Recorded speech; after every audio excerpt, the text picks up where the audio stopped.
My name is Laura, and I'm 32 years old. I have been married for 3 years to my husband Nick, who is the same age as me. Both of us are full-time employees and are busy at work, so we share the house chores and we are balancing it reasonably well. We had no children yet, but we enjoyed our life together. I'm a sales representative for a major company, and because of all the difficult tasks, I was paid pretty well, but compared to that, Nick's income was a little less.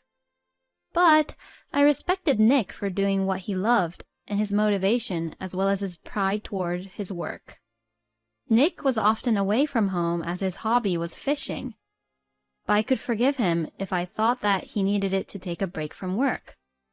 I had no complaints about the fact that we kept our savings account separate, and I was responsible for all living expenses except for the rent, which we split equally. I didn't have hobbies like my husband did, and I just simply liked to see him having fun, so I was fine with him spending money on his own hobbies. And I was really fine with the thought that instead, I would be saving the money to support for our living expenses. If I had any complaints about Nick, it was about his parents, especially his mother, Wendy. We live very close by to my in-laws, and since Wendy couldn't walk around well, Nick visited her frequently. That in itself was completely fine, and I was happy to go with him if he took me there on days when, well, we didn't have plans. Today was also one of our day offs, so Nick had asked me to go to his parents' house and bring a gift over. Well, it's been a long time, hasn't it? I'm sorry. Wendy said this as she put her hand on her cheek and let out a huge sigh. Wendy said that it's been a long time, but we just saw them last week.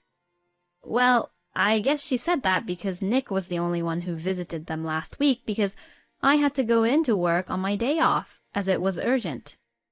I understand that you're busy at work, but before you're an employee, you're first and foremost my son's wife, right?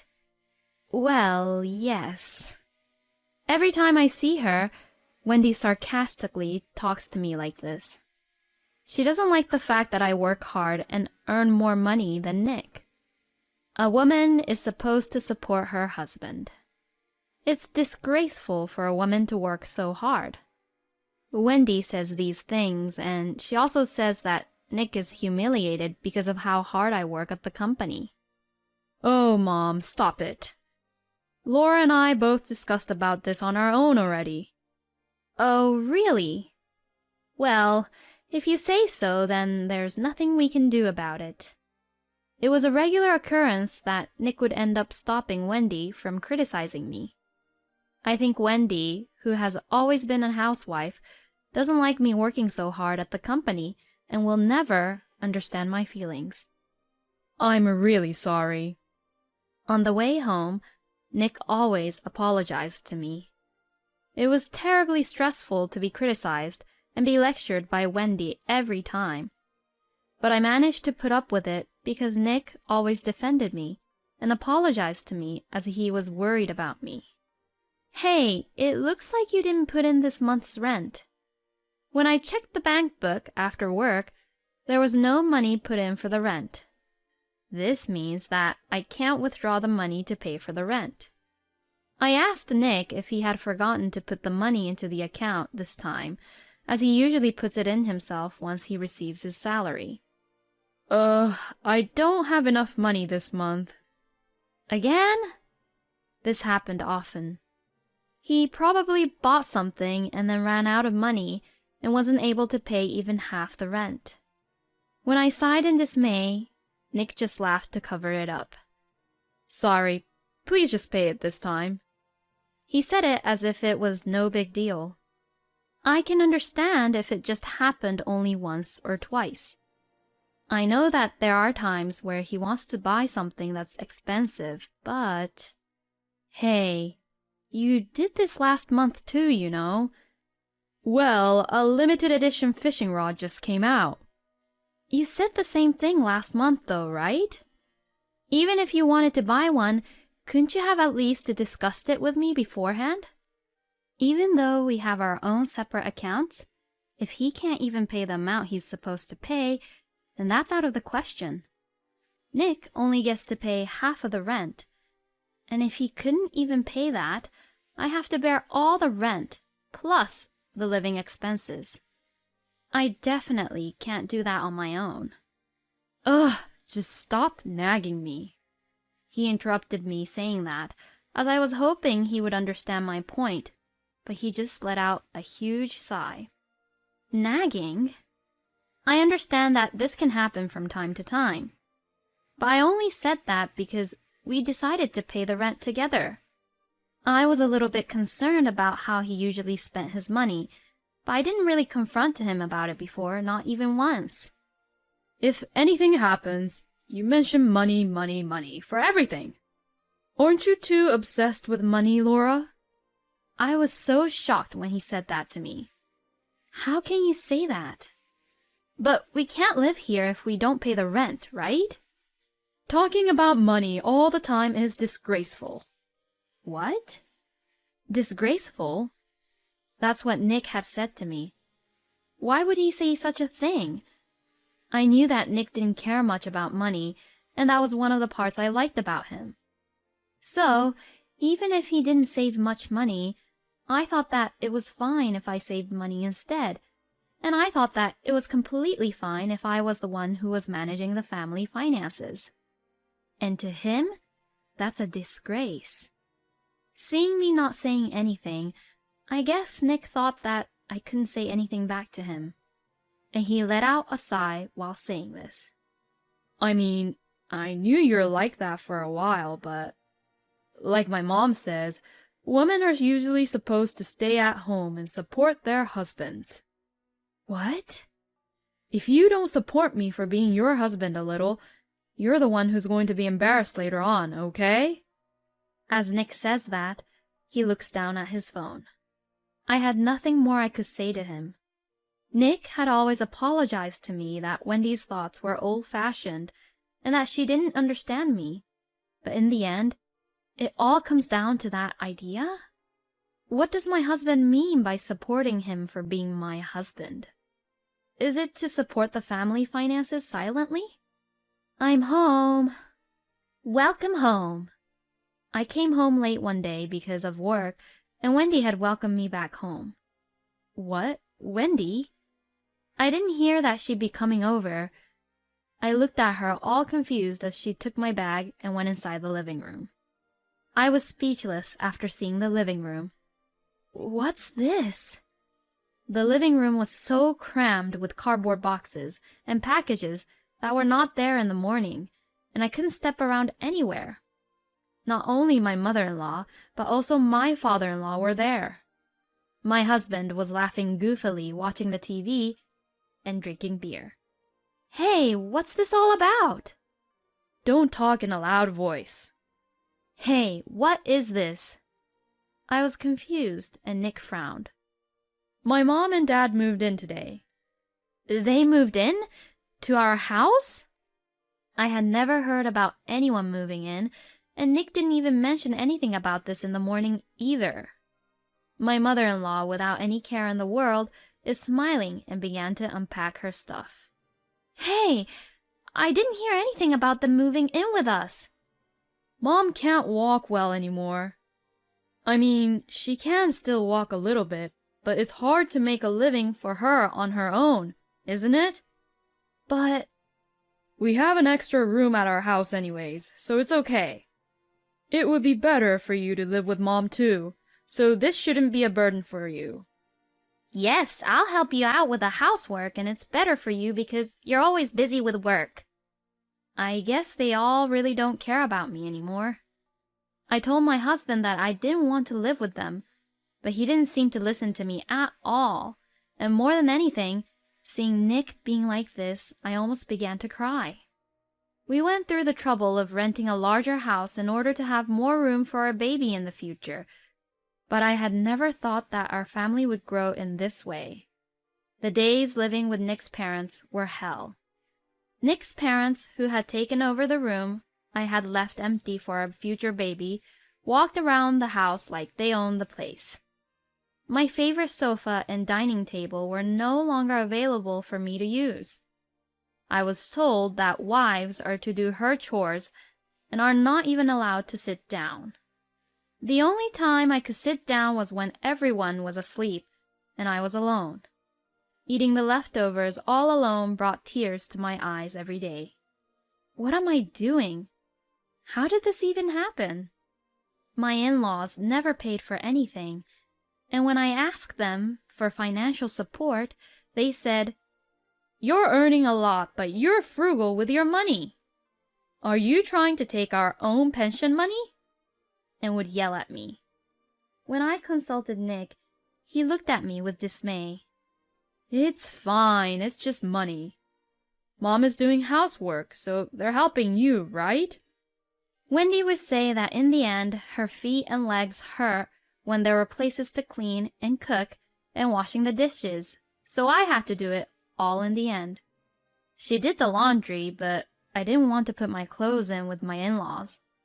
In the end, I did my share of the laundry by myself, and since they arrived, there are more people, which meant more housework and a bigger financial burden, and so I complained about that, but they wouldn't listen to me at all. On the contrary, they'd all yell at me, saying that they didn't think that I was such a cold person. What the hell? If you have a problem, then get out! Nick, who would say that to me, was no longer the husband I loved. I should leave now. I didn't think I could be happy living with these people. This dish isn't tasty at all. I don't like what you're wearing. Why are you home so late? Don't you ever think of doing chores for your family? Day after day, I was blamed for many things.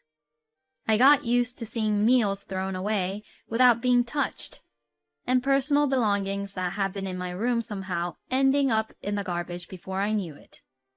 I was so numb that I didn't think anything of it anymore.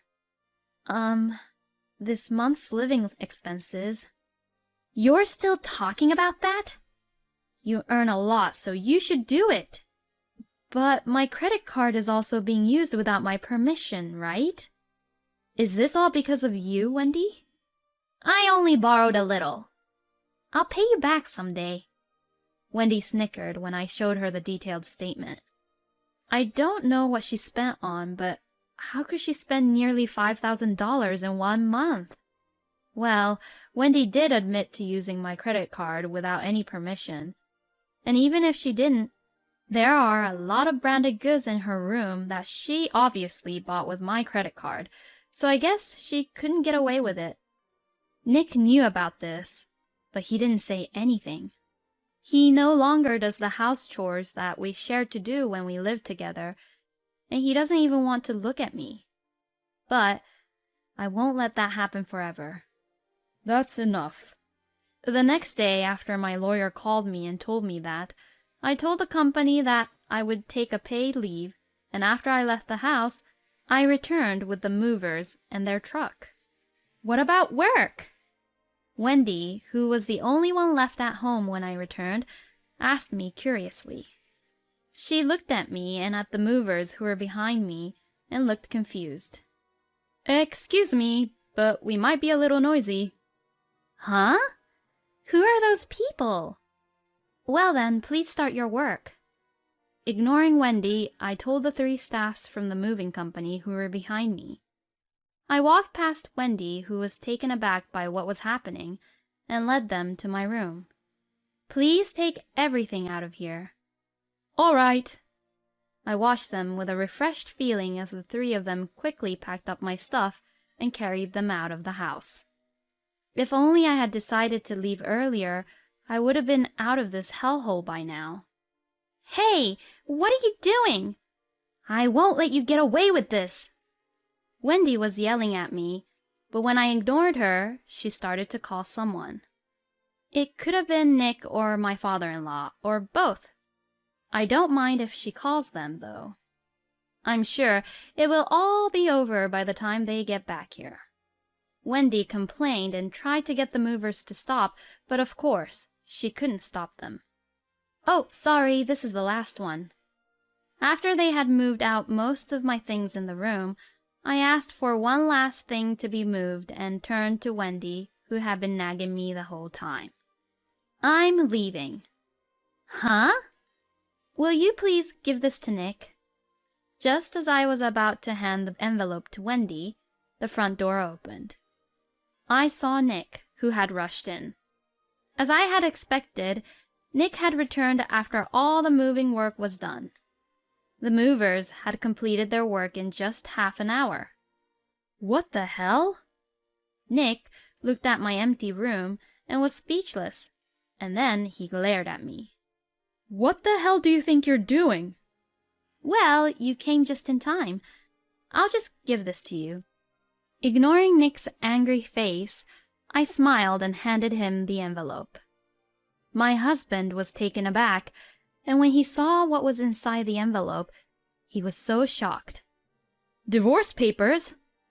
"What?" Wendy also rushed to look at what was in Nick's hand. "What are you doing? How dare you give my son the divorce papers?" "It is what it is. Let's get a divorce, okay?" "My son married a terrible woman like you. So it's your duty to be grateful of him and serve his family." The movers who were waiting looked startled by Wendy's insults. Seeing such reaction from a third party who wasn't a part of the family, I was fully convinced that Wendy's behavior was abnormal. I'm not wrong that this isn't normal. "You told me to leave if I had a problem with this, didn't you?" "I didn't mean it," Nick stammers. I guess he didn't really think that I would leave. And he probably didn't even imagine that I had the guts and that I would leave him. "Did you really think that I would obey everything you say?" "Well, that's—" "I have plenty to complain about. So as you wished, I'm going to leave. I'm not stupid enough to put up with this and keep on staying here."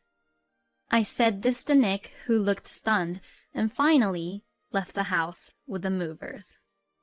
I apologized for causing such a commotion to the movers, and they laughed and said, "We know what's going on, so it's not a problem." They all said gently, "We all know how hard it was for you," and comforted me. The tears I had been trying to hold back began to well up. I was scared. I was sad. And I was frustrated. But I was able to finally leave like this. I was proud of myself. Afterwards, I officially asked for a divorce through my lawyer. "If you have a problem, then get out." After I was told that by Nick, I secretly prepared and planned for the divorce. I had consulted a lawyer and gathered evidence of the reasons for the divorce. I recorded all of Wendy's and Nick's complaints and criticism towards me, and recorded all of the dishes and personal belongings that were unreasonably thrown away. My lawyer told me that I had gathered enough evidence, so I immediately began to proceed the plan. I had already signed a contract for the house I was moving to, and all I had to do was move my stuff into it. I laughed at the thought of only a few cardboard boxes of my belongings, but I was excited at the thought of being able to live freely and being surrounded by the things I love from now on. I've given up my favorite sofa and dining table because I left them behind, but I can start over and eventually find my favorite furnitures again. My lawyer told me that Nick was being too stubborn and wouldn't agree to the divorce. I also heard that Nick and Wendy once stormed into the lawyer's office demanding to know my whereabouts. They also tried to wait for me in front of my office, but everyone at work who knew what was going on took care of me, and I was able to avoid running into each other with them. The things Nick and his parents said and did that I collected as evidence were so horrible. And if the case went to court, we definitely had an advantage. I heard that Nick had been complaining for a divorce settlement, but when he was told that a trial would cost him even more money, he reluctantly agreed to the divorce. I also demanded that Wendy return the money she spent with my credit card, as well as the alimony. Wendy was very much against the idea of paying the alimony, but I have proof on how she used my credit card without any of my permission. And when I told her that I would report to the police to make a case out of it, she seemed to give up. "We are a family." Wendy seemed to be saying that until the end, but what she meant by family was Nick, her husband, and herself. I wonder if she had forgotten that she had clearly excluded me from her family. I felt nauseous at the word family, which she used only when it was convenient for her. After the divorce was finalized and the alimony was paid, Nick and his parents moved away. It seems that the commotion brought bad publicity to the neighborhood and made it difficult for them to stay at that neighborhood. Moreover, the rent can be covered only by Nick's salary. Now, they rented a small house in a rural area and lived together as a family of 3 with Nick's small income and his parents' small pension. "We are miserable because we have no money. Please come home." Nick contacted me many times over text, but I blocked his messages without reading them. As for me, I'm finally living a happy life surrounded by the things I love and working at a job which I love.